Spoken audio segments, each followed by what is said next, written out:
নবী আমার মেরাজ থেকে আসার পর আবু জাহেলের সাথে দেখা হয়ে যায়। খুব সংক্ষেপ দ্রুত যাব। আবু জাহেল ডাক দিলেন, ভাতিজা, দৈনিক তুমি নতুন নতুন খবর দাও, আজকেও আছে নাকি? বলে হা। কি খবর? বলে আমি আমার ফুফু উম্মে আনির ঘরে ছিলাম, এখান থেকে জিবরাইল আমিন গত রাত্রে মধ্যম সময়ে আমার আম্মার বাড়িতে নিয়ে গেছেন। এখান থেকে বাইতুল মাকদাস থেকে সপ্তম আসমান পাড়ি দিয়ে সিদরাতুল মুনতাহায় পাড়ি দিয়ে কাবা কাউসাইনে গিয়ে আমার মালিকের হিজাবে কুবরার ভিতরে প্রবেশ করিয়া আমার আল্লাহর সাথে দিদার লাভ করে এসেছি। আবু জাহেল ডাক দিয়া বলল, রে ভাতিজা,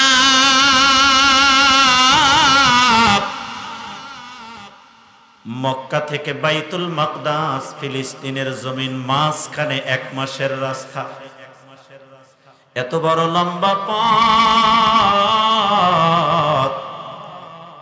কেমনে মুহূর্তের ভিতরে তুমি গেলে?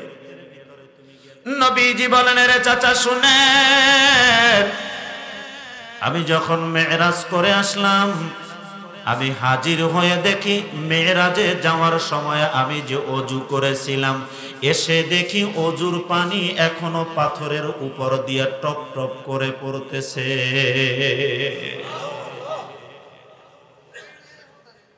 আবু জাহেল বলল, তুমি এতদিন যা বলতা, মানুষ তোমাকে কেউ পাগল বলতো, কেউ ভালো বলতো, কিন্তু আজকে যা বলতেছো, এটাতে তোমাকে সারা পৃথিবীর মানুষের সামনে তোমাকে পাগল বানাতে আর নতুন কথার প্রয়োজন হবে না, এতটুক কথাই যথেষ্ট। নাউজুবিল্লাহ বলেন। আবু জাহেল বললেন, ভাতিজা, তুমি যে কথাগুলো বললা, আমি কি মানুষের কাছে এগুলো খুলে খুলে প্রকাশ করব? বলে হ্যাঁ, করতে পারেন। তিনি মক্কায় ঘুরে ঘুরে বলা শুরু করল। আমার নবীর খুব কাছের প্রিয় মানুষ হযরতে আবু বকর সিদ্দিক রাদিয়াল্লাহু, ওই দিন পর্যন্ত তিনি হযরতে আবু বকর ছিলেন, সিদ্দিক ছিলেন না। তেনার কাছে গেলেন, গিয়ে বললেন, তোমার নবীজি সাল্লাল্লাহু নতুন এক খবর নিয়ে আসছে। কি খবর? বলে এই খবর। হযরতে সিদ্দিক আকবর রাদিয়াল্লাহু বললেন, আবু জাহেল, আপনি যেই কথাগুলো আমাকে শোনালেন, এই কথাগুলো কি নবীজি ঠিক এইভাবে বলেছে? বলে হ্যাঁ। হযরতে আবু বকর সিদ্দিক ডাক দিয়া বললেন, রে আবু জাহেল, শোনো,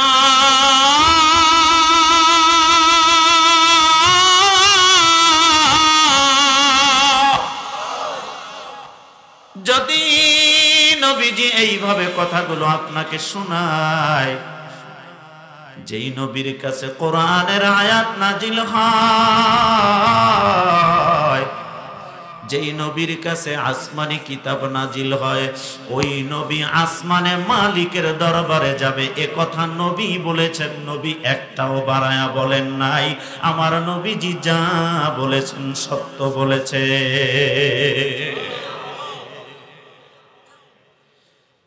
ধরে নিয়ে গেল আবু বকর সিদ্দিককে আমার নবীজির কাছে। ডাক দিয়া বলে, ইয়া রাসূলুল্লাহ, আবু জাহেল এই কথাগুলো বলতেছে, কথাগুলো আপনি বলছেন কিনা? বলে হ্যাঁ। নবীজির চেহারার দিকে নজর দেয় আর ডাক দিয়া বলে, ইয়া রাসূলুল্লাহ, সাদ্দাকতা ইয়া রাসূলুল্লাহ, আপনি যা বলেছেন সত্য বলেছেন। নবী আমার ডাক দিয়া বলে, আবু বকর,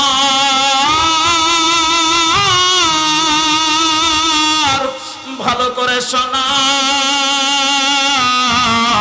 তুমি আমার কথাগুলো বলা মাত্র বিশ্বাস করার কারণে আজকে থেকে তুমি শুধু আবু বকর নয়, তুমি আজকে থেকে সত্যবাদী আবু বকর সিদ্দিক। আল্লাহ জানায়া দেয় সেই পবিত্র সত্তা,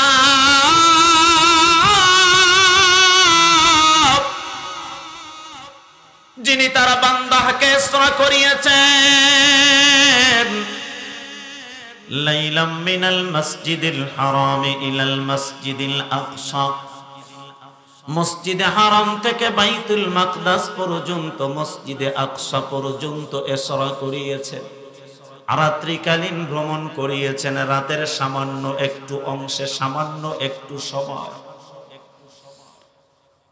যেই সময়ে মক্কার মানুষগুলো নবীকে গালি দিত, নবীকে নিয়ে তারা ঠাট্টা করত, বিদ্রূপ করত, নবী নামাজে দাঁড়াইলে পিছন দিক থেকে গিয়া তারা পচা উটের নারী বুড়ি নবীর নামাজের উপর চাপ দিয়ে যেত। মুসলমান ইমানদার শুনেন, ঠিক ওই সময় আমার বরকতওয়ালা নবীর মনটা খারাপ হয়ে যায়। নবী বিনায়া বিনায়া কাঁদেন। জিবরাইল আমিন ডাক দিয়া বললেন, জিবরাইল আমিনকে আমার আল্লাহ ঘোষণা দিলেন, আরে জিবরাইল জমিনে যা, আমার বন্ধুর বড় কষ্ট, আমার বন্ধুর বড় কষ্ট রে, জমিনে নাজিল হ, আমার বন্ধুকে দাওয়াত দিয়া আমার বাড়িতে নিয়ে আয়, আমার বন্ধুর সমস্ত কষ্টগুলো আমি আল্লাহ মুছে দিব। আল্লাহু আকবার, জোরে বলেন না। জিবরাইল আমিন হাজির হয়ে যায়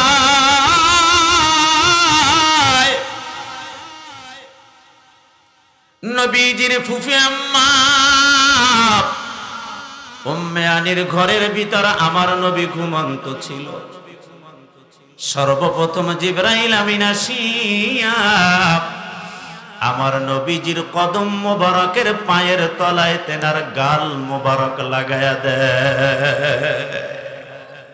আল্লাহু আকবার বলেন না। নবীজির ঘুমটা ভেঙে যায়। দেখেন জিবরাইল আমিন ডাক দিয়া বলে, জিবরাইল তোমার জান্নাতি এই মুখটাকে কেন আমার পায়ের তলায় লাগায়া দিলা রে জিবরাইল? জিবরাইল আমিন ডাক দিয়া বলে, ইয়া রাসূলুল্লাহ, আল্লাহর পরে যেই পয়গম্বরের মর্যাদা, ওই পয়গম্বরের সামনে আমি জিবরাইলের এক পয়সারও কোনো মূল্য না। নবীজির ঘুমটা ভেঙে যায়। আর এক বর্ণনায় পাওয়া যায় নবীজি যেই ঘরের ভিতরে ছিল, ওই ঘরের উপরের ছাদটাকে জিবরাইল আমিন সরিয়ে দেয়। ওখান থেকে সরাসরি প্রবেশ করল। নবীজির ঘুমটা ভেঙে উপরের দিকে আসমান পর্যন্ত দেখতে পেল। দেখার ইশারাতেই তিনি বুঝতে পেরেছেন আজকে হয়তো ঊর্ধ্ব জগতের কোনো একটা ঘটনা আমার জীবন দশায় আসতেছে। জোরে বলেন না আল্লাহু আকবার। নবীজিকে সেখান থেকে নেওয়া হয় বাইতুল্লাহর পাশে হাতিমে কাবার কাছে।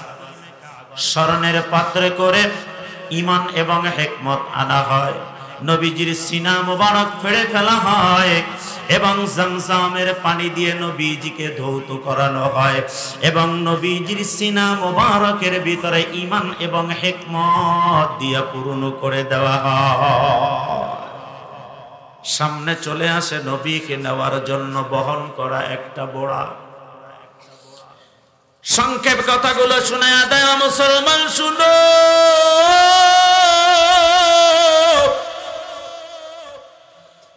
বোরাকটা কেমনে ছিল শোনা।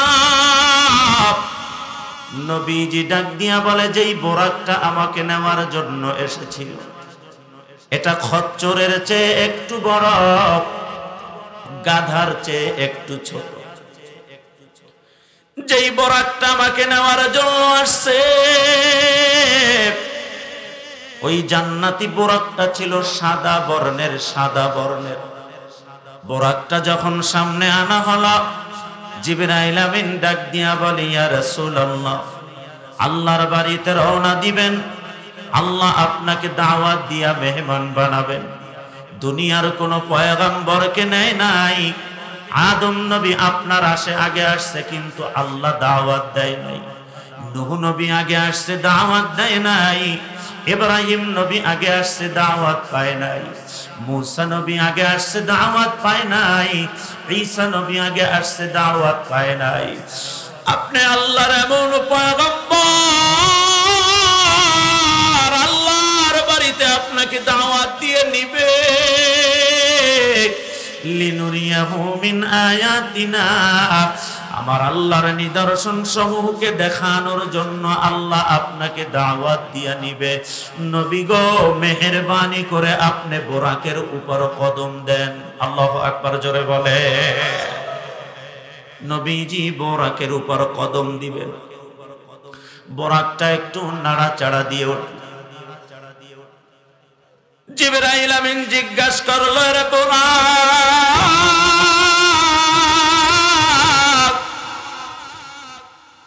তুই কি নবীজিকে পাইয়া খুশি না? সাথে সাথে বোরাকের জবান দিয়া কথা বের হয়ে যায়। আল্লাহু আকবার বলেন না। ডাক দিয়া বলে, জিবরাইল, নবীজিকে নিতে এসে আমার মতো খুশি আর এই আসমান আর জমিনে হয় না। নাড়াচাড়া কেন করি জানো? নবীজি আমার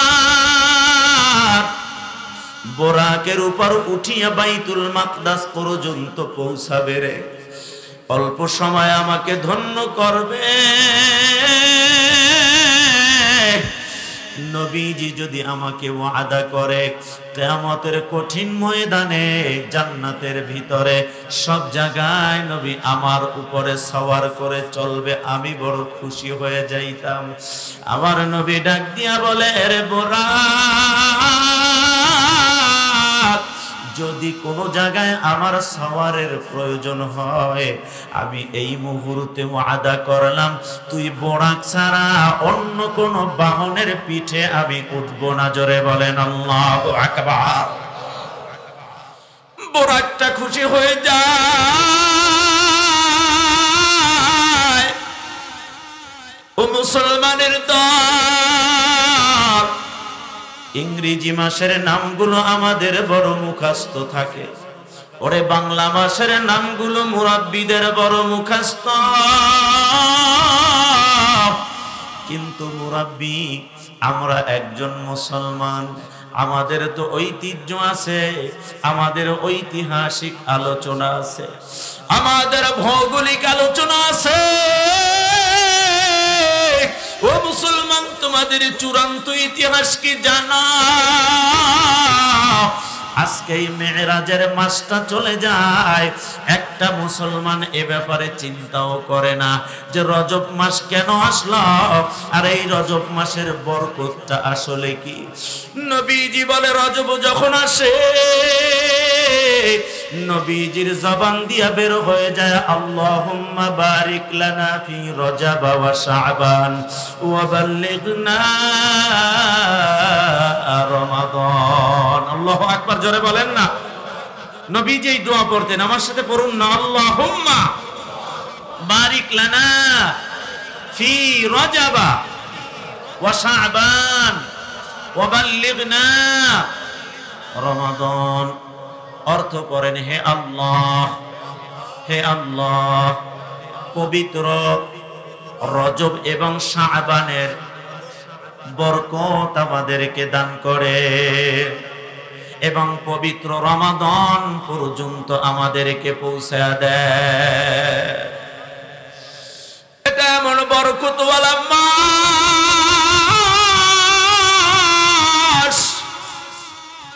ও মুরাব্বির দল গো, যেই মাস আসলে নবী আমার রোজা বাড়ায়। আল্লাহু আকবার, জোরে বলো মিয়া। রজব এবং শাবানের চাঁদ আসলে নবী আমার রোজা বাড়িয়ে দিতেন। সাহাবায়ে কেরাম বলে, ইয়া রাসূলুল্লাহ, এত বেশি রোজা আপনি কেন রাখেন? নবীজি জবাবে বলে, সাহাবীরা, বরকতের দিক তাকাইলে আমি রোজা বাড়িয়ে দেই, কিন্তু যখন আমার উম্মতের কথা মনে হয়, উম্মতের চিন্তা যখন আমার ভিতরে আসে, না জানি আল্লাহ ফরজ করে কিনা, ওই চিন্তায় আমি আবার রোজা কমিয়ে দেই। বলেন না আল্লাহু আকবার। মেরাজে নবী আমার রওনা দিয়েছে,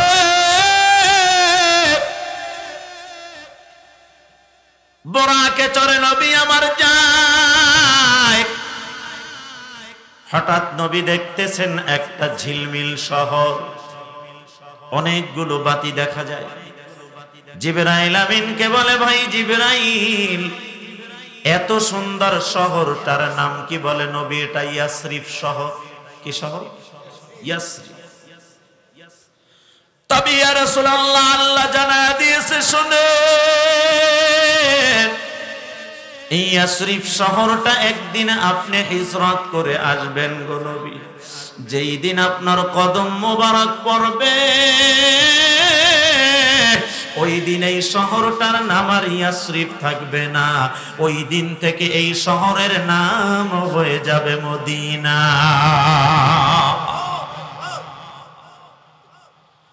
নবীকে নিয়ে জিবরাইল আমিন রওনা দেয়।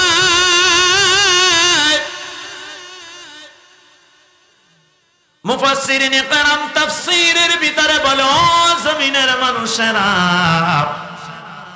মসজিদে হারাম থেকে বাইতুল মাকদাস পর্যন্ত আসতে আমার নবীর বোরাকের মাত্র 2টা কদম লাগছে। তার গতি কেমন ছিল? পাঠিয়েছেন কে? আর একটু জোরে বলেন, কে? মুসলমানের দল পাঠাইছেন আমার আল্লাহ। নিবেন আল্লাহর বাড়িতে কেন, এটা শুনেন। বাইতুল মাকদাসের ভিতরে প্রবেশ করার পর নবীজি নজর দিয়া দেখতেছেন সমস্ত পয়গম্বর আলাইহিমুস সালাম নামাজের জন্য কাতার বেঁধে বসে আছে। আল্লাহু আকবার, জোরে বলেন। কিন্তু সামনে ইমাম নাই। জিবরাইল আমিন পিছন দিক দিয়া বলে, ইয়া রাসূলুল্লাহ, আপনার জন্য পিছনের জায়গা নয়, আপনার জন্য ও নবী, আপনার জন্য ইমামতির জায়গা। আজকের এই জামাতের ইমামতি আপনি নবী ছাড়া আর কেউ করতে পারবে না। নবীজি বাইতুল মাকদাসে প্রবেশ করার পর সেখানে 2 রাকাত নামাজের ইমামতি করলেন। সবার সাথে দেখা হয়ে গেল। এই হলো ইসরা, রাত্রিকালীন ভ্রমণ। মসজিদে হারাম থেকে মসজিদে আকসা পর্যন্ত সংক্ষেপ ভিতরের আরো কথা পড়ে বলবো। এখান থেকে আমার নবীজিকে নামাজের পর একটু অনুধাবনের বিষয় হলো, মসজিদে আকসাতে ঢুকছেন, নামাজ পড়ছেন, ঊর্ধ্বগমনে রওনা। ডানেও তাকানোর সময় নাই, বামে তাকানোর সময় নাই, জানালা গোনার সময় নাই, দরজাগুলো গোনার সময় নাই। নবী আমার ঊর্ধ্ব জগতে রওনা। প্রথম আসমানে যখন চলে যায়, ভিতর থেকে ফেরেশতারা আওয়াজ দেয়, কে? বলে, আমি জিবরাইল, আপনার সাথে কে? বলে, আমার সাথে বিশ্ব নবী। আল্লাহ যেই বন্ধুকে দাওয়াত দিয়ে এনেছেন তিনি নাকি? বলে, হ্যাঁ। আল্লাহু আকবার বলেন না। ফেরেশতারা দরজা খুলে দিয়ে আহলান সাহলান মারহাবান তাইয়িবান মুবারাকান ফি, নবীজিকে আহলান সাহলান দিতে দিতে প্রথম আসমানে প্রবেশ করায়। জোরে বলেন আল্লাহু আকবার। প্রথম আসমানে যাওয়ার পর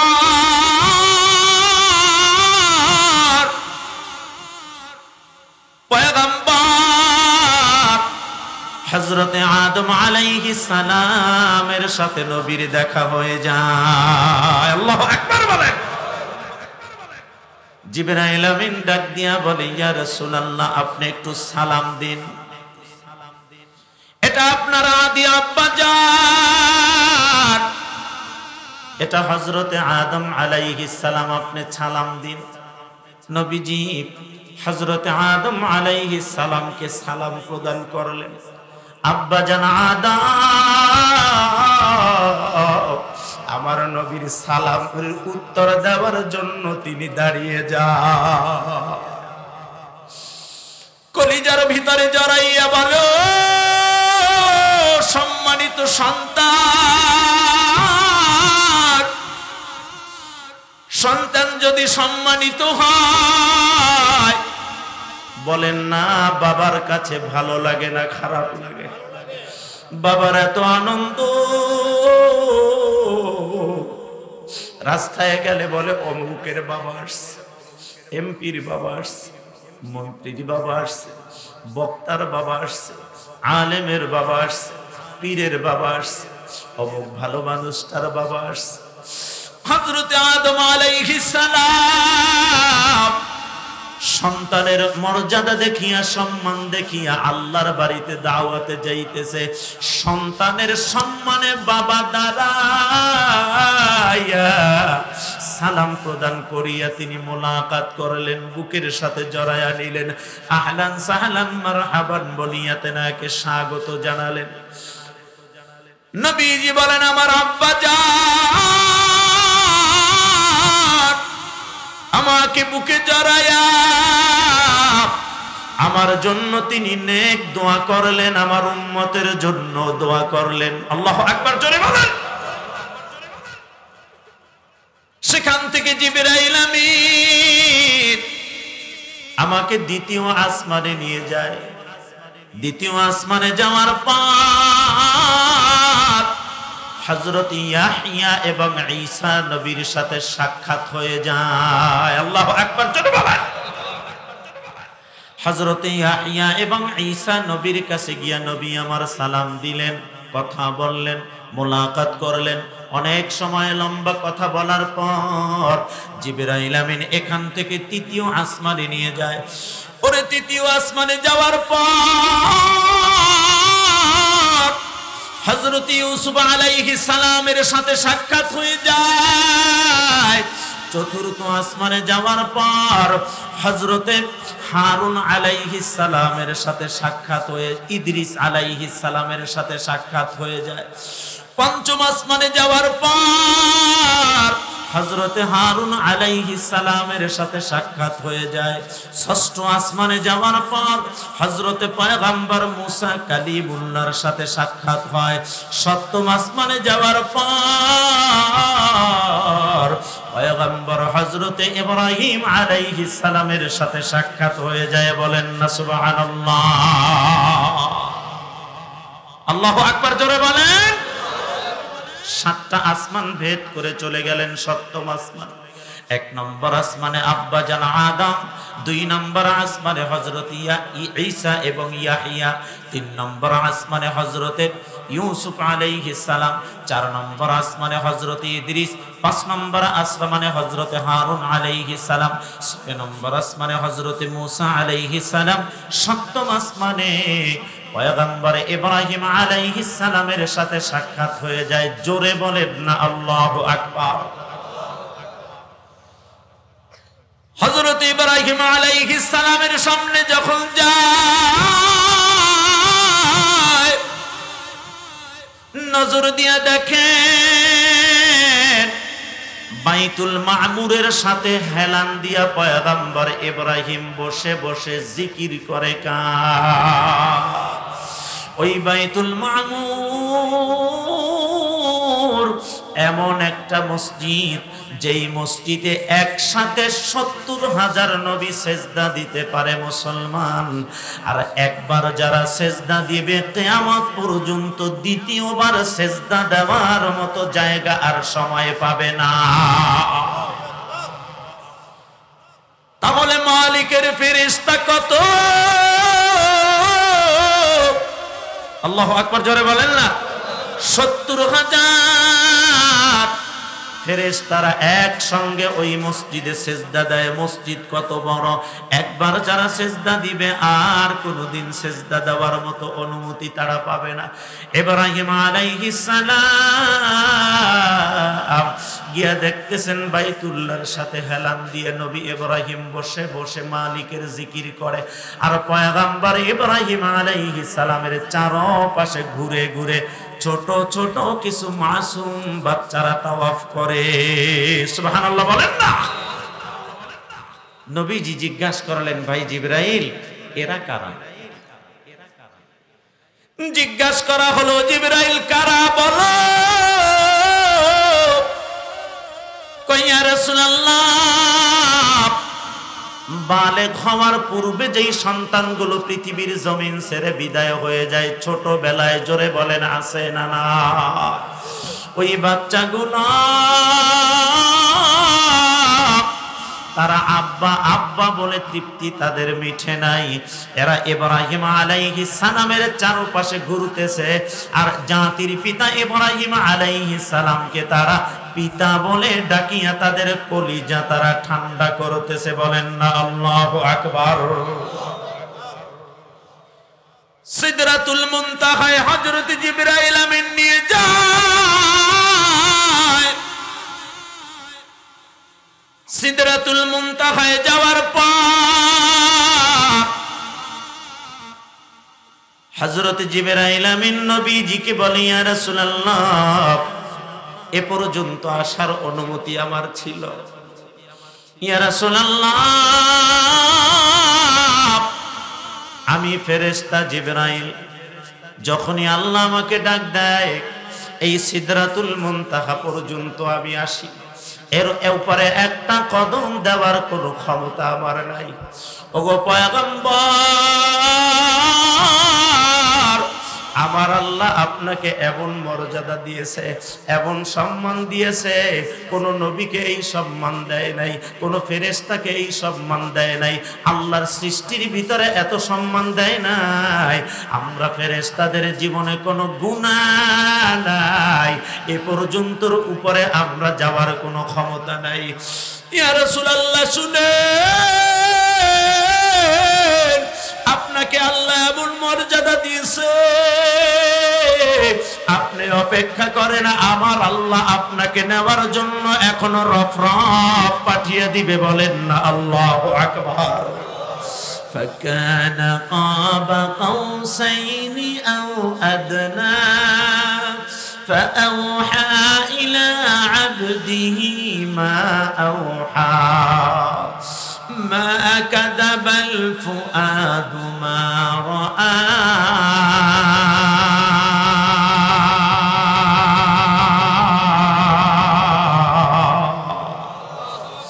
ولقد رآه نزلة أخرى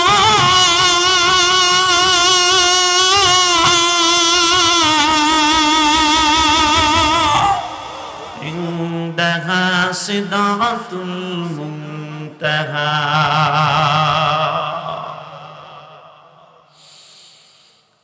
নবীজিকে আমার আল্লাহ রফরফ পাঠিয়ে দেয়। মুফাসসিরিনে কেরাম বলে রফরফটা কেমন ছিল শোনো। এটা বসার মতো একটা আসন, যেই আসনে আমার নবী বসলে সরাসরি আল্লাহর বাড়িতে পৌঁছে যায়।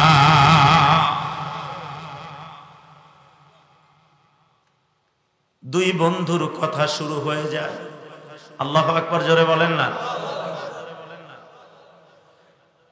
পয়গম্বরের সাথে মালিক কথা বলবে,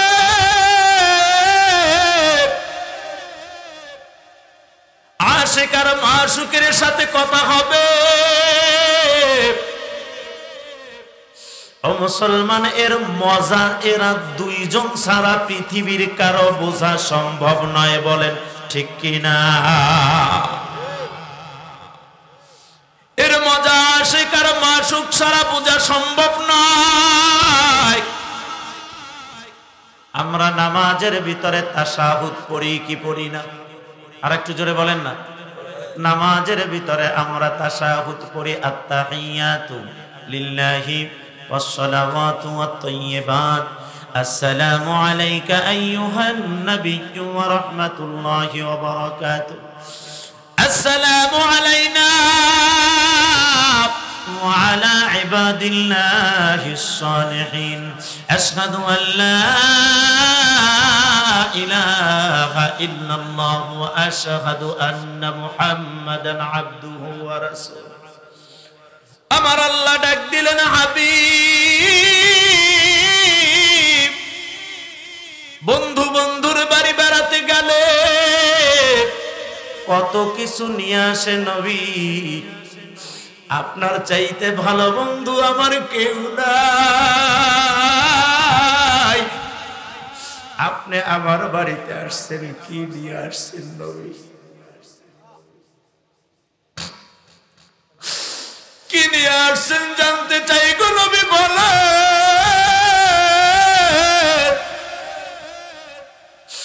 নবী ডাক দিয়া বলে, আল্লাহ,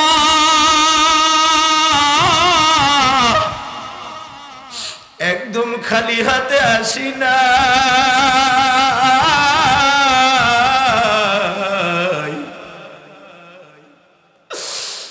ও আল্লাহ শুনে, আমি পয়গম্বর আমার জিন্দেগিতে যত সেজদা আমি দিয়েছি, আমার জিন্দেগির যত নামাজ, যত আপনার জিকির,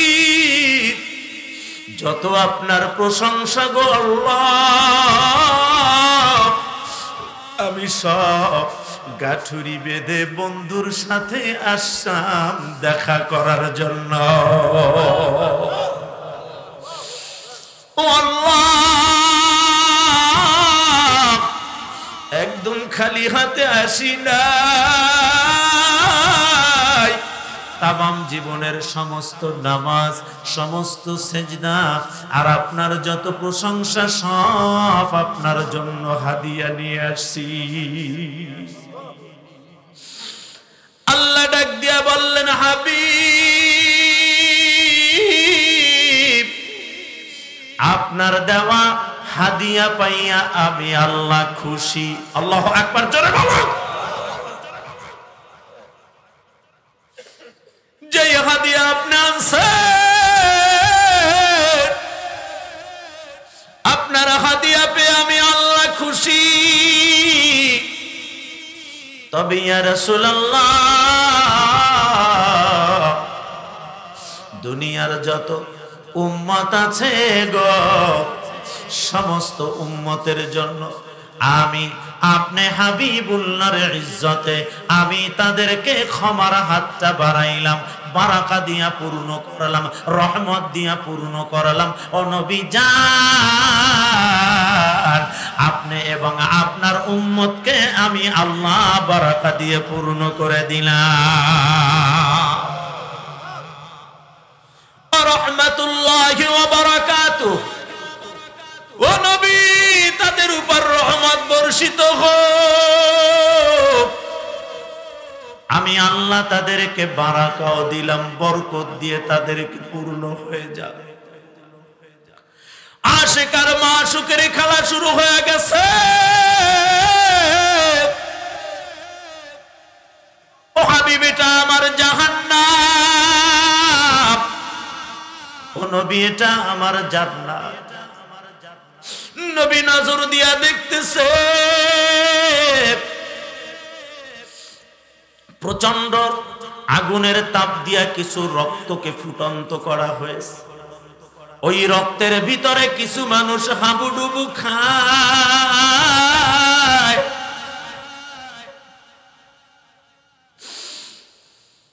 নবী আমার জিজ্ঞাসা করলো, রে জিবরাইল, বলো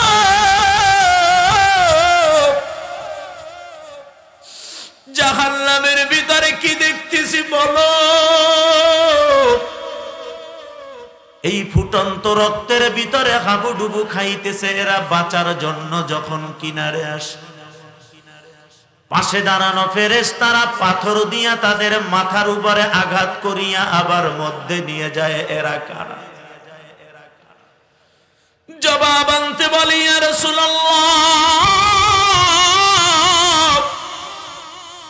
এরার পরিচয় হলো এরা আপনার উম্মত। এরা আমার উম্মত হলে এরা কেন এই আযাব ভোগ করতেছে? কয়, ইয়া রাসূলুল্লাহ, এরা দুনিয়ার জমিনের রক্ত, এরা দুনিয়ার জমিনের সুদখোর ছিল। এরা মানুষের রক্তগুলো চোষণ করিয়া খাইত, মানুষের রক্তগুলো চুষে চুষে খাইত। গরিব মানুষদেরকে সুদের নাম নিয়ে টাকা দিত। না দিতে পারার কারণে বাড়ি ঘর জমি পর্যন্ত লিখিয়া নিয়ে যায়। আওয়াজটা বাড়ায়া বলেন, মুরাব্বি আমার সমাজে আছে না? না।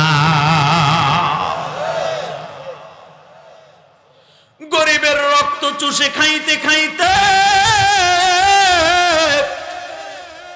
এরা জমিন ছেড়ে বিদায় হয়েছে। আল্লাহ জানা দাইয়া মাহাকুল্লাহুর রিবা ওয়া যুরবিস সাদাকা, সুদকে আমি আল্লাহ ধ্বংস করে দেই, আর আমি আল্লাহ সদকাকারীর সদকাকে বাড়ায়া দেই। সুবহানাল্লাহ বলেন। ও বিজরার মুসলমানেরা শুনো, হায়াতের বেশি বাঁচা যায় না, রিজিকের বেশি খাওয়া যায় না।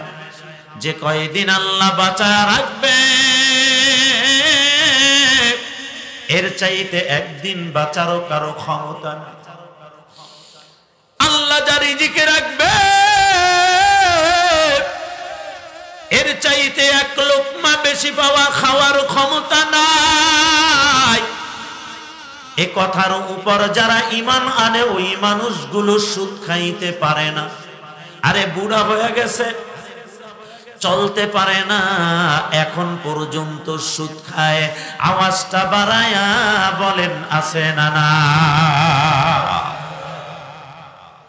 আহারে, সুদ তো খায় খায়, মিথ্যার আশ্রয় নিয়ে খায়, হাজি খায়, মুরব্বি খায়, জ্যাঠা খায়, দাড়ি পাকছে তারপরেও খায়। আওয়াজটা বাড়ায়া বলেন, আছে না? নাই। ছেলে বিদেশ যেতে পারে না, টাকা কোথাও পায় না, সবাই পরামর্শ দিচ্ছে জ্যাঠার কাছে যায়। কারে জ্যাঠা কি টিয়া দিবনি? জ্যাঠার কাছে গিয়ে কয়, জ্যাঠা 1 লাখ টাকা দিবেননি? কাউ আতে তো নাই, আজির কয়টা টিয়া আছে, তুই নিলে এডি নিতে হারো। নাউজুবিল্লাহ, একটু জোরে বলেন, একটু আওয়াজটা বাড়ায়া বলেন। এই ধরনের কৌশল আসেনি? আর একটু জোরে বলেন, আসেনি? ও মুসলমান, আমি আপনার খেদমতে বলতে চাই, মুরাব্বি শোনো, এই সমাজের ভিতরে এমন উপমা আছে, 15 দিন হয়ে গেছে জীবিত, কিন্তু রিজিক নাই, খাইতে পারে না, পানি ছাড়া কিছু খায় না। জোরে বলেন, আছে না? না। মৃত্যুর সময়টা কাছাকাছি হয়ে গেছে, কিন্তু এখন পর্যন্ত মানুষটা 1 তিল পরিমাণ খাবার মুখে দিতে পারেন। ইমামের কাছে দৌড় দিয়ে আসছে, হুজুর, আমার আব্বার সম্পদের অভাব নাই, টাকার অভাব নাই, আব্বা কেন খাবার খায় না? দোয়া করেন। দোয়া করছে, তারপরেও খাবার খায় না। বড় হুজুরের কাছে গেছে, দোয়া করছে, তাও খাবার খায় না। আল্লাহর ওলির কাছে গিয়া কয়, হুজুর, এত হুজুর দিয়া দোয়া করাইলাম, আমার আব্বা কেন খাবার খায় না? আল্লাহর ওলি জবাব আনতে বলে, রে বাবা শোনো, তোমার আব্বার হায়াত আছে 15 দিন রে, রিজিকের ভান্ডার বন্ধ, আর তোমার আব্বা খাবার খেতে পারবে না। হায়াত আছে 15 দিন, না খেয়ে বেঁচে থাকবে 15 দিন। বলেন না আওয়াজ করে, আমার সমাজে আছে না? না। এমনও মানুষ আছে, মৃত্যুর সময়টা হয়ে গেছে, ধরেন 1 ঘন্টা বাকি আছে, হঠাৎ নাতি আইসা জিজ্ঞাসা করে, দাদা খাইছেননি? কয় হারামও খাইনি। মানে মারা যাওয়ার আগে প্রচন্ড খাবার বাড়ে। এরকম কোন ব্যক্তি দেখেছেন আপনারা? মারা যাওয়ার আগে খাবার বাড়ে। একটু আগে পুত্রবধূরা খাওয়াই গেছে, কিন্তু ভুলে গেছে। জিজ্ঞাসা করছে খাইছিনি? আরে হারামও দেয় না। আপনাদের কুমিল্লার ভাষা আর কি, আরে হারামও দেয় না। কি খাইতে মন চায়? কয় বিজরা বাজার মাতৃভান্ডার থেকে দধি এনে দাও। 1 কেজির দধির পেয়ালা এনে দিয়েছে, মুহূর্তের ভিতরে 1 কেজি পুরোটা খেয়ে ফেলেছে। আল্লাহু আকবার জোরে বলেন। ও মুরাব্বি ও যুবক, আমি আপনাদের খিদমতে আরজ করতে চাই, রিজিক যতটুকু আছে রিজিক না খাইয়া আল্লাহর গোলাম জমিন ছেড়ে বিদায় নিতে পারবে না। রিজিকের বেশি খাইতে পারবে না, হায়াতের বেশি মানুষটা বাঁচতে পারবে না। ও মুরাব্বি শুনো, তাহলে মৃত্যুর পরে ওই সম্পদটা জমিনে রয়ে গেল। সুদ খাওয়া সম্পদগুলো আস্তে আস্তে করে সন্তানেরা বিক্রি করে আর মজা মারে, বিক্রি করে আর মজা মারে, বিক্রি করে আর মজা মারে। কিন্তু কবরের ভিতরে আল্লাহ আপনার উপরে আযাবটা চালায়া দিতেছে। নবীজি বলে, ভাবে কতক্ষণ সময় তারা আযাবটা চলবে।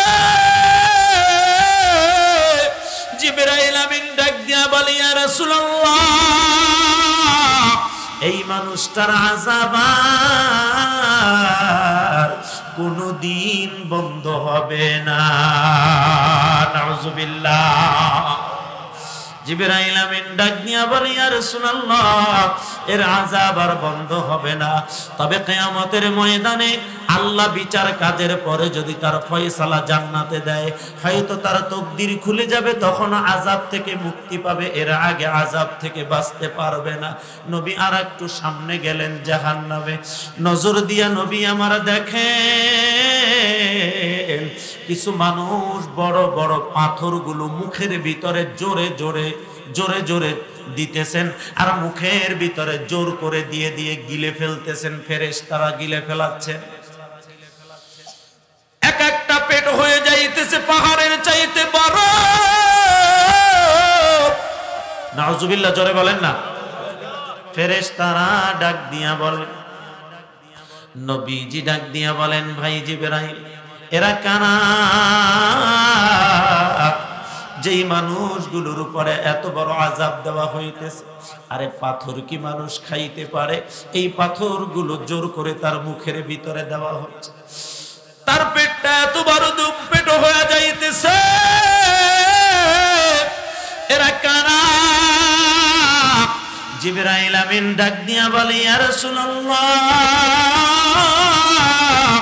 এই মানুষগুলো হলো তারা যারা জমিনের ভিতরে সম্পদ পেয়েছিল, কিন্তু ওই সম্পদের যাকাত আদায় করে নাই। জোরে বলেন নাউযুবিল্লাহ। তাদেরকে লক্ষ লক্ষ টাকা আমার আল্লাহ তাদেরকে এত সম্পদ দিয়েছিল, ওই সম্পদ দিয়ে দুনিয়ায় ভোগ বিলাসিতা করছে, দামি গাড়িতে চলছে, দামি পোশাক পরছে, দামি বাড়িতে ঘুমাইছে, দামি আলি, কিন্তু ওই সম্পদের হক যাকাত দিয়ে তার সম্পদটাকে পরিষ্কার বানায় নাই, তার সম্পদটাকে হালাল বানায় নাই। এই জন্য আমার আল্লাহ দুনিয়ার জমিনের সম্পদ এত পায়, এত পায়, এত পায়, তার পেটটা কেমন জানি ভরে না। এই জন্য আযাব স্বরূপ আল্লাহ এখন তার পাথর দিয়া তার পেটটা ভরতেছে। বলেন নাউযুবিল্লাহ। অমরাব্বি ও যুবক, আওয়াজ দিয়া বলেন, এই জাতীয় ধনী আছে না? না, এদের টাকার উপরে টাকা হয়, এদের জায়গার উপরে জায়গা। এরপরেও গরিব মানুষের বাড়ির সামনে 1 ডিসিম 2 ডিসিম জায়গা আছে, ওইটার উপর নজর পড়েছে এমন ধনী আছে না? না, ওদেরকে হাদিসের ভাষায় নবীজি বলেছেন, ওরা কিলাবুদ দুনিয়া।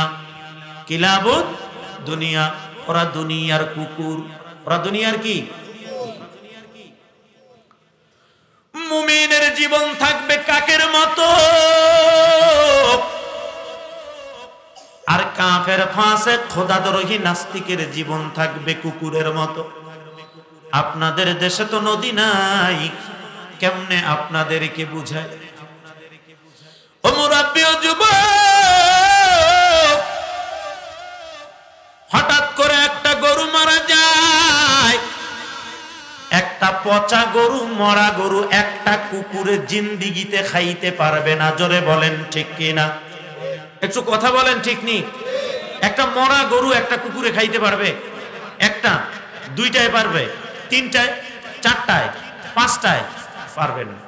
ও মুসলমান, আমি যেটা বুঝাইতে চাই, একটা গরু বসে বসে পচা গরুটাকে খাইতেছে, পিছন দিক থেকে আর একটা প্রতিবেশী কুকুর গেছে, ওই কুকুরটাকে সহ্য করতে পারে না, ঘেউ ঘেউ করে তাড়ায়া দেয়। জোরে বলেন আছে না? না আসেনি? আসেনি? এটাই হলো কাফেরের জীবন।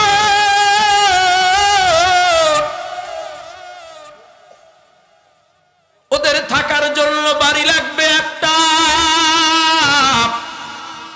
বাড়ি একটা নয়, একটা হইছে বিজরা বাজারে, আর একটা কুমিল্লায়, আর একটা ঢাকায়। তিনটা চারটা বাড়ি হওয়ার পর একটা গরিব মানুষের বাড়ির পাশে এক গুন্ডা জায়গা কেউ বিক্রি করবে। ওই এক গুন্ডা জায়গা ওই গরিব বাড়িওয়ালারা যদি কিনতে পারে, তাদের চলার জন্য স্বাধীনতা বেড়ে যায়। কিন্তু এত জায়গা, এত সম্পদ, এত বাড়ি থাকার পরেও ওই ধনী মানুষটার ওই এক গুন্ডার প্রতি নজর পড়েছে। নবী বলে ওটা দুনিয়ার কুকুর। জোরে বলেন নাউজুবিল্লাহ। হযরত আলী রাদিয়াল্লাহু বলে, ও জমিনের মানুষরা শুনো, দুনিয়ার জমিনে কিছু মানুষ হবে, ওদের ক্ষুধা দুনিয়ার বাড়ি দিয়া, ঘর দিয়া, টাকা দিয়া, পয়সা দিয়া, ক্ষমতা দিয়া, চেয়ার দিয়া তাদের ক্ষুধা নিবারণ হবে না, যতক্ষণ না পর্যন্ত ওরে কবরের মাটি আসিয়া ওদের মুখে চাপা না পড়বে। কবরের মাটি ছাড়া ওদের পেট কেউ ভরতে পারবে না। আওয়াজটা বাড়ায়া বলেন, এমন কিছু মানুষ আমার সমাজে আছে না? না। নবীজি বলে মুমিনের জীবন হবে কাকের জিন্দিগির মতো। একটা পচা গরুর খবর যদি কোনো কাক পায়,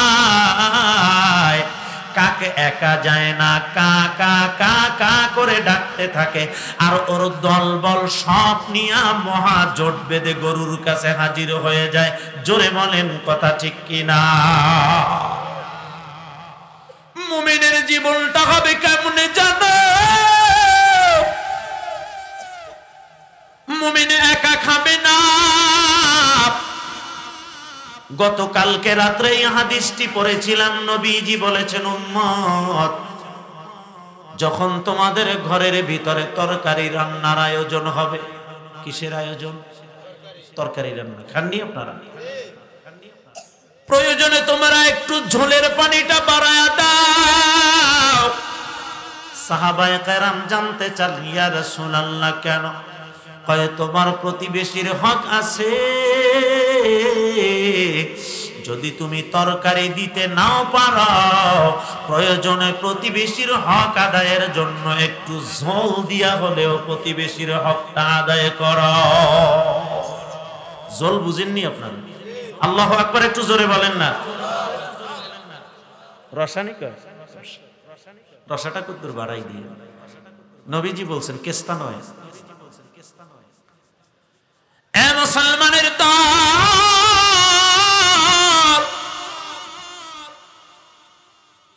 ইসলামের আদর্শ কত সুন্দর।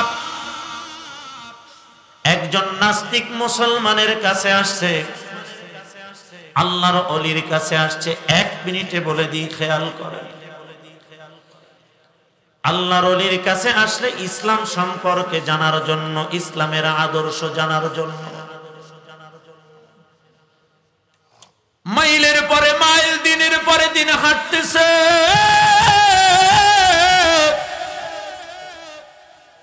রাত হয়ে গেছে,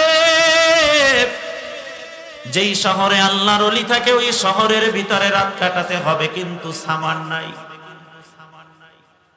একটা রাস্তার দুই পাশে একই দোকান, এক দোকানে গিয়া বলে ভাই রাত্রি যাপনের সামান দেন। দোকানদার বলতেছে ভাই রাত্রি যাপনের পরিপূর্ণ সামান আমার কাছে আছে, কিন্তু আমি দিব না। বলে কেন? ওই যে পাশের দোকান, ওই দোকানে একই সামান আছে, আপনি যান, দাম বেশি নিবে না। আল্লাহু আকবার বলেন না।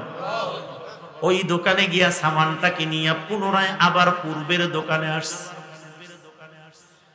আসিয়া জিজ্ঞাসা করলো, রে ভাই এই সামানের দাম আপনি কত রাখতেন? বলে আমি এত দিরহাম রাখতাম। ঠিকই ওই দোকানদার একই টাকাই রেখেছে। আল্লাহু আকবার জোরে বলেন।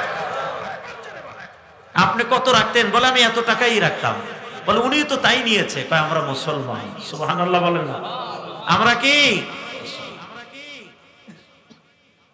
আল্লাহর বান্দা? এবার জিজ্ঞাসা করে আপনার দোকানে থাকার পরেও ওই দোকানে কেন পাঠাইলেন? ডাক দিয়া বলো, ও আল্লাহর মেহমান, আপনার বাড়ি কই, ঘর কই আমি জানি না। আমার সামনে যে ভাইটা আছে সকাল থেকে এই পর্যন্ত একটা কাস্টমারও তার দোকানে যাইতে আমি দেখি নাই, কিন্তু এই পর্যন্ত আমার কাছে একাধিক কাস্টমার আসছে, আমি বেচা কেনাও করেছি, যথেষ্ট ব্যবসা আমার হয়েছে। যা আল্লাহ আমাকে দিয়েছে আমার পরিবারের খরচের জন্য যথেষ্ট, দানও করতে পারবো যথেষ্ট। কিন্তু আমার ভাইটা সকাল থেকে এই পর্যন্ত একটা কাস্টমার নাই। এই জন্য আমার জন্য আমি যেটা পছন্দ করলাম, আমার ভাইয়ের জন্য আমি ওইটাই পছন্দ করব। লোকটা তাৎক্ষণিক ভাবে বলে আল্লাহর ওলির কাছে যাওয়া লাগবে না, কারণ যেই দেশের সাধারণ মুসলমানের এই আদর্শ যেই মুসলমানের ভিতরে থাকে, ওই মুসলমানের ধর্ম ইসলাম সত্য, আর কোন ধর্ম সত্য নয়। জোরে বলেন আল্লাহু আকবার। ডাক দিয়া বলো, ভাই ইসলাম সম্পর্কে বহু প্রশ্ন আমার ভিতরে ছিল, জানার জন্য আমি আল্লাহর ওলির দরবারে আসছিলাম, কিন্তু প্রথমে আপনাদের আদর্শ দেখিয়া আমার সব প্রশ্নের জবাব আমি পাওয়া গেলাম। আর দেরি নয়, আমাকে আপনার জবানে পড়ায়া দেন, শাহাদু আল্লাহ ইলাহা ইল্লাল্লাহু ওয়াহদাহু লা শারীকা লাহু ওয়া আশহাদু আন্না মুহাম্মাদান আবদুহু ওয়া রাসূলুহু। আল্লাহু আকবার জোরে বলে। আল্লাহর গোলাম চাখে ও মুসলমান, নবীজিকে আমার আল্লাহ জান্নাত দেখাইলেন, জাহান্নাম দেখাইলেন। ওই রাত্রেই আমার নবীকে আমার আল্লাহ আবার নিজের বাড়িতে পৌঁছে দিলেন। আল্লাহু আকবার জোরে বলেন। নবীজি বাইতুল্লাহ পৌঁছার পর হযরতে বেলাল রাদিয়াল্লাহু তাআলা আনহুকে ডাক দিলেন, বেলাল কই?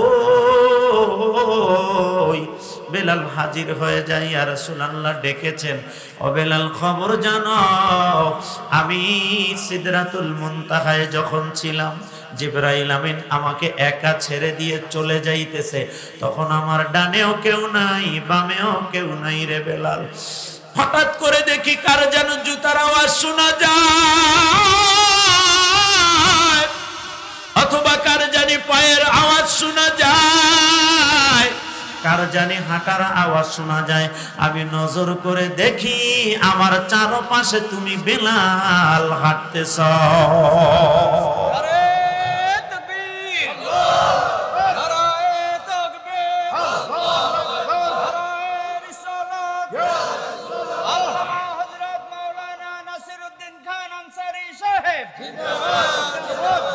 আল্লাহর গোলাম হযরত বেলাল রাদিয়াল্লাহু, 1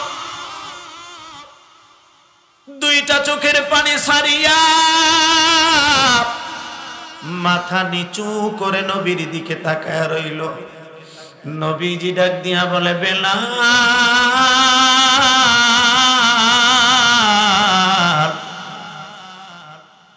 ও বেলাল, সিদরাতুল মুনতাহায় তোমাকে আমি দেখলাম, তোমার কাছে আমি জানতে চাই, ওরে বেলাল, দুনিয়ার জমিনে কি আমল তুমি করো যে আমলের দৌলতে আমি সিদরাতুল মুনতাহায় তোমাকে দেখলাম? আল্লাহু আকবার।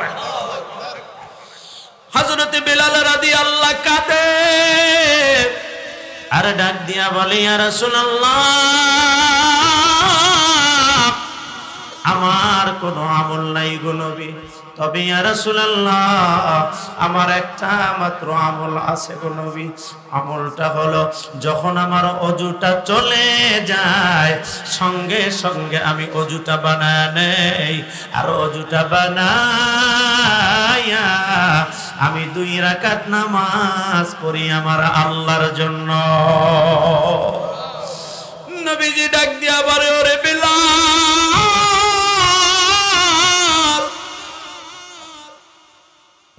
যে আমলটা তুমি করো এটা বড় বরকতওয়ালা আমল। ওরে বেলাল, তোমার খেদমতে আমার দরখাস্ত, এই আমলটা তোমার মৃত্যু পর্যন্ত তুমি ছাড়বা না, তাহলে আমার মালিক তোমার ইজ্জত আরো বাড়ায়া দিবে। ও মুসলমানের দল, সাহাবায়ে কেরামদের সামনে আসার পর অনেকগুলো কাফের জামাত হয়ে বলতেছে, ওগো মুহাম্মদ, মেরাজ তো তুমি করছো? বলে হ্যাঁ। 1 মাসের অধিক লম্বা সময় মাকদাস মুগুরতে গিয়েছো, 1 আসমান থেকে 7ম আসমান পাড়ি দিয়া সিদরাতুল মুনতাহায় যাওয়ার পরে কাবা কাউসাইনে যাওয়ার পরে আরশে আজিমে গেলা, জান্নাতেও গেলা, জাহান্নামেও গেলা। বলো, সবাইকে ডাক দিয়া বলে, শোনো, আমার আল্লাহ মুহূর্তের ভিতরে আমার আল্লাহ এগুলো সব সফর করে আনলেন, আবার ভিতরে আমার আল্লাহ তার বাড়িতে আমাকে 27 বছর জমা করে রাখলেন। আল্লাহু আকবার জোরে বলেন। সময়টা ছিল অল্প। নবীজি যেই ঘর থেকে বের হয়েছিলেন, নবীজি বের হওয়ার সময় তেনার কাঁধে একটা শিকলের আঘাত থেকে শিকলের ধাক্কা লেগেছিল। নবীজি ফিরে এসে দেখে তেনার ঘাড়ের সাথে বা কাঁধের সাথে লাড়া খেয়ে যেই শিকলটা লড়তেছিল, নবী মেরাজ করে এসে দেখে এখনো সেই শিকলটা নড়তেছে। যেই পাথরের উপরও দাঁড়াই বসিয়া নবী আমার ওযু করছে, নবী আমার মেরাজ করে এসে দেখতেছেন এখনো ওযুর পানিগুলো গড়ায়া গড়ায়া পড়তেছে। অল্প সময় কত জানা, ওরে ওযুর পানি গড়ায়া পড়তে যত সময় একটি ঝুলন্ত শিকল নাড়া খাইলে স্থির হতে লাগে যত সময়, অল্প সময়টা এত সময়। আর ভিতরে নবী আমার 27 বছর কেমনে কাটাইছে জানো? আমি কোনো উদাহরণে যাব না, আজকের বৈজ্ঞানিক জান্না তেনারা স্বীকার করতে বাধ্য হয়েছেন আজকে থেকে 1500 বছর পূর্বে রজবের চাঁদে 27 রজনীতে এক পৃথিবীর জমিনের অবস্থা, পৃথিবীর সময়ের অবস্থা, পৃথিবীর আলোর অবস্থা লম্বা 27 বছরের জন্য বন্ধ ছিল। আল্লাহু আকবার জোরে বলো। এ মুসলমান গো, আমার আল্লাহ যখন বাইতুল মাকদাস থেকে আমার বরকতওয়ালা নবীকে নিয়ে রওনা দিলেন ঊর্ধ্ব জগতে, পৃথিবীর গতিকে আল্লাহ বন্ধ করায়া দিলেন, সময়ের গতিতে বন্ধ করায়া দিলেন, চন্দ্রের গতিকে বন্ধ করায়া দিলেন, সূর্যের গতিকে বন্ধ করায়া দিলেন। সবকিছু বন্ধ থাকবা, আমার হাবিবুল্লাহ জমিনে আবার আসবে, এরপর থেকে আবার পৃথিবীর গতি স্বাভাবিক হবে। জোরে বলেন আল্লাহু আকবার। আলোচনাগুলো শোনার পর আবু জাহেলের অনুসারীরা বলতেছে, মুসলমানের নবী মুহাম্মদ সাল্লাল্লাহু আলাইহি ওয়াসাল্লাম বাইতুল মাকদাসে তুমি গিয়েছো, জানতে চাই তোমার কাছে বাইতুল মাকদাসটা কেমন। কয় বাইতুল মাকদাস যেমন দেখতে তেমন। সুবহানাল্লাহ, জোরে বলেন। কয় জানলা কয়টা, দরজা কয়টা? ও মুসলমান, আমার নবীজি ডাক দিয়া বললেন, আল্লাহ, মক্কার মানুষগুলো আমাকে চুলসেরা অভিযান চালাইতেছে। আল্লাহ, আমার হাঁটার ভিতরে ভুল ধরে, হাত কাজের ভিতরে ভুল ধরে, কথার ভিতরে ভুল ধরে। আমি যা বলি আমার সব কথার ভিতরে মক্কার মুশরিকগুলা ভুল ধরে। আল্লাহ ডাক দিয়া বলে, পয়গম্বর, ভয়ের কোনো কারণ নাই। আমি আপনার সামনে বাইতুল মাকদাসটা তুলে ধরলাম, আপনি বাইতুল মাকদাসটা দেখিয়া দেখিয়া তাদেরকে হিসাব মিলায়া জবাব দিয়ে দে। আল্লাহ ডাক দিয়া বললেন, ওরে জিবরাইল, জমিনে হাজির হ।